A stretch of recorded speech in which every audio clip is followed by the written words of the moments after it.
Have a tray of food for one person. Yes, sir.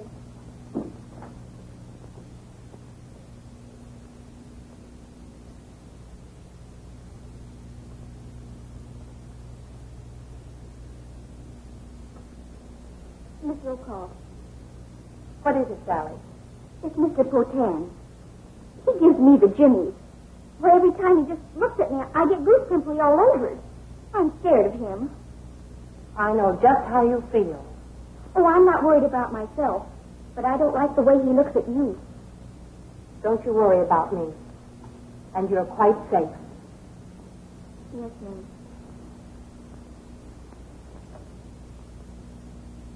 You know this man?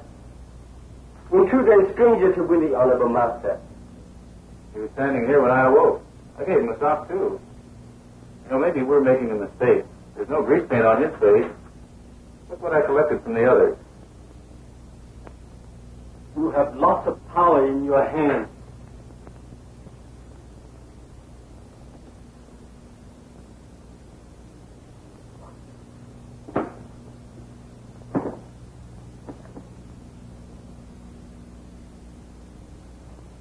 Logan, get that food from Sally and take to the Biden girl. And watch out that your weakness for a fair sex doesn't loosen your tongue.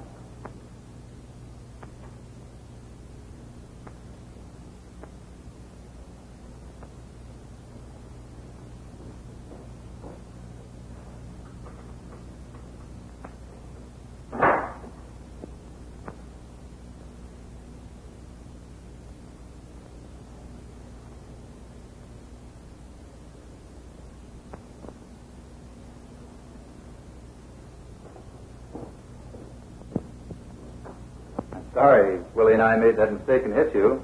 If I had known you were a detective, it wouldn't have happened. When the pain is gone, the bro is forgotten. Goodbye. Goodbye, Mr. Warren.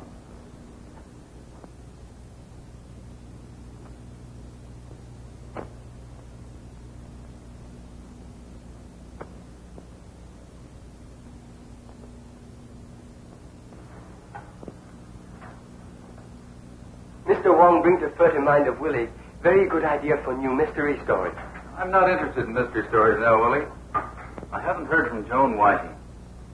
Worried. Oh, perhaps my mother more interested in writing you romantic novels. Somebody will be writing an epitaph for you if you don't get out of here. Wait a minute. Call Captain Walters. Use the library phone. Yes, sir.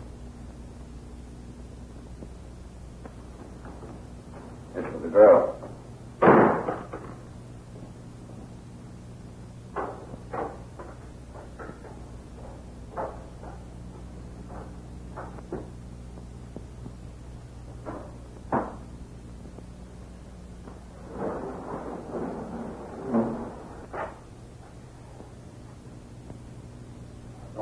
Nice to eat. When do I get out of here?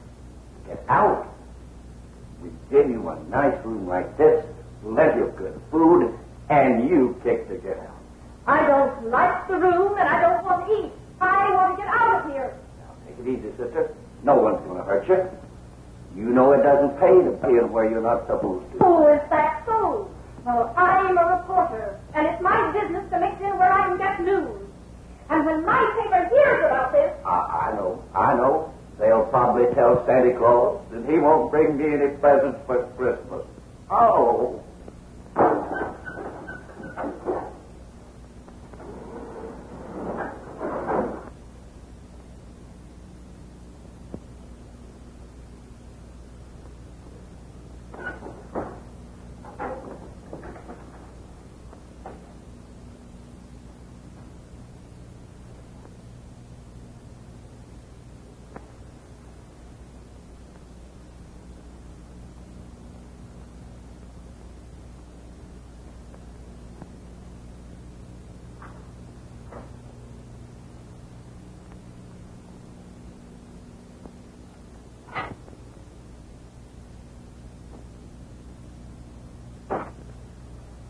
Andrews, where is Joan Whiting? That's just what I was going to call you about, Captain. I have every reason to believe that you know more about this than you pretend.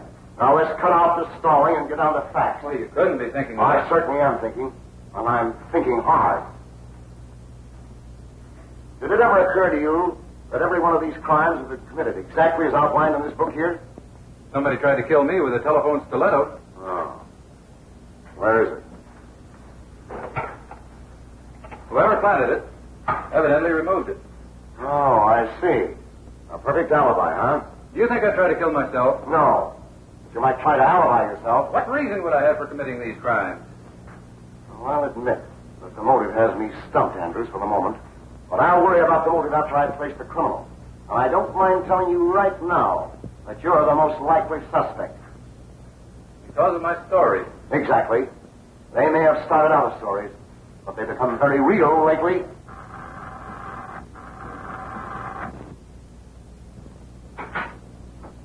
I'm from the telephone company. How did you know this telephone was out of order? Your receiver's been off the hook for some time.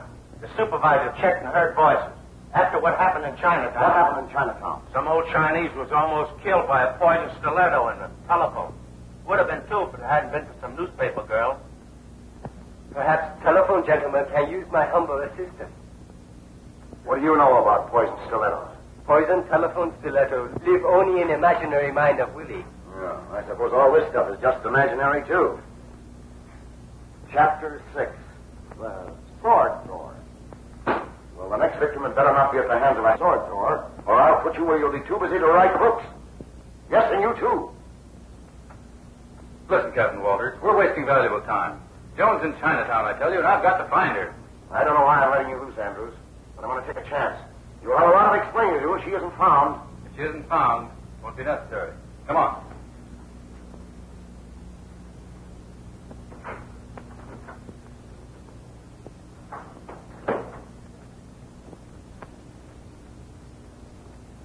Grogan.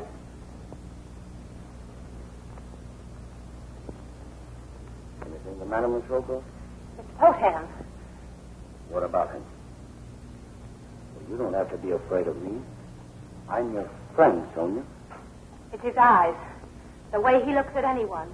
His uncanny genius for making things that no one else can make or understand. I'm afraid of him. You don't have to be afraid. If he ever does anything to you, tell me. Thank you, Grogan. That's nice of you. Of course, there may be nothing to my fears. Sonya, there's nothing I wouldn't do for you. Thank you. But I think you'd better go. All right. But don't forget, you can always count on me.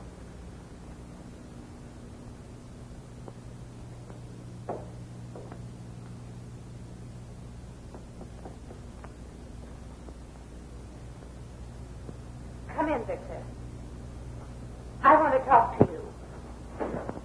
Yes? We've started something that's going to be difficult to finish. I want to quit, Victor, before we become too deeply involved. You have come to the decision a little too late, Sonya.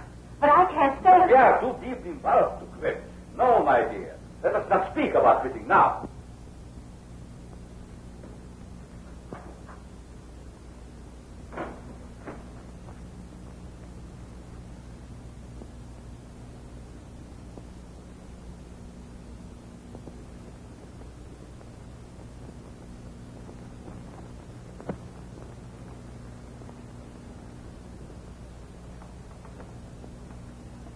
You better watch your step. And remember what I told you about the next victim. I'm going to check up with my men.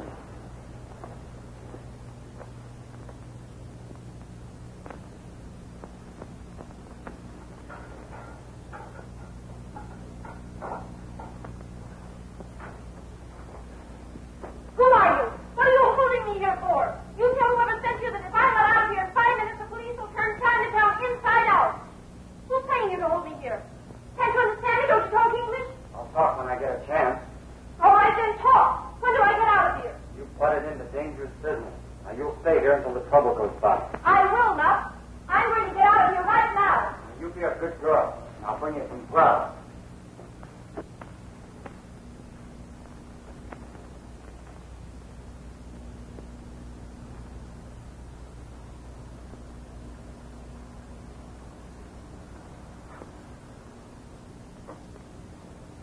I think it best that we resume our operations elsewhere. After all, there are other Chinatowns. Los Angeles, for instance. I haven't completed my work here. Your work isn't necessary to our purpose. White trade in Chinatown has been totally suspended. Our stores have increased their sales. I'm afraid you're letting your personal feelings interfere. What do you mean by that? Martin Andrews. That isn't true, Victor. Your mind is so set on revenge that it's become an obsession with you. And why shouldn't it be? You and I have every cause to want revenge. Why shouldn't you feel as I do? Haven't you suffered as I have? Perhaps. But my primary motive was a business one. I wanted to increase our sales. I've done this in San Francisco, and now it is necessary to move on. It is only your personal feelings that keep you from leaving. You understood my personal feelings when you enlisted my aid. I'm sure that they will remain the same in other locations. Leaving San Francisco will give you the opportunity of continuing with your experiments and be of great benefit to my employers. You have given me something to think about.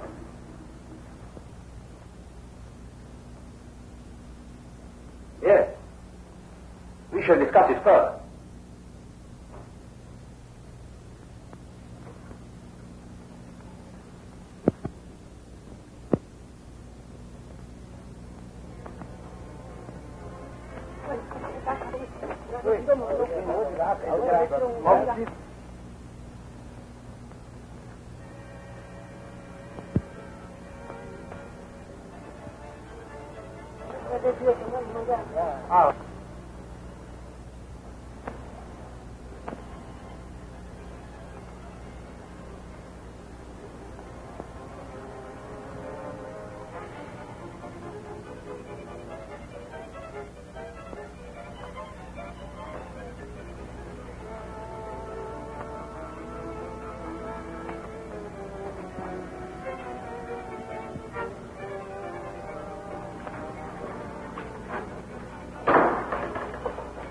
put up with her.